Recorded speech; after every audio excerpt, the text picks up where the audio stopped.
The classic doctrine of original sin states that we are culpable for Adam's wrongdoing, that his guilt is literally imputed to us so that I am punishable for Adam's sin.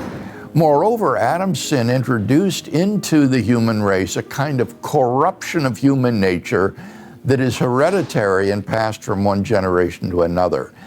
Now, I don't find anything in Scripture to support that first element of the doctrine of original sin, that Adam's guilt is imputed to us.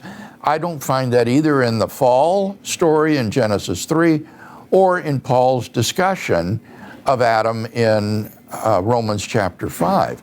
Now, we might think that there is a kind of corruption introduced into human nature from Adam's sin, but surprisingly, that also is not really found in Genesis 3 in the curses that God pronounces, nor is it found, surprisingly perhaps, in Romans chapter 5. So I think that we should think of original sin not as the imputation of Adam's guilt to us, nor as the corruption of human nature passed from one generation to the next, but rather as the first moral choice of wrongdoing by Adam and Eve, whereby sin and its consequences, namely spiritual death and alienation from God, came into the human race, and then, as Paul says, spread to all men because all men sinned.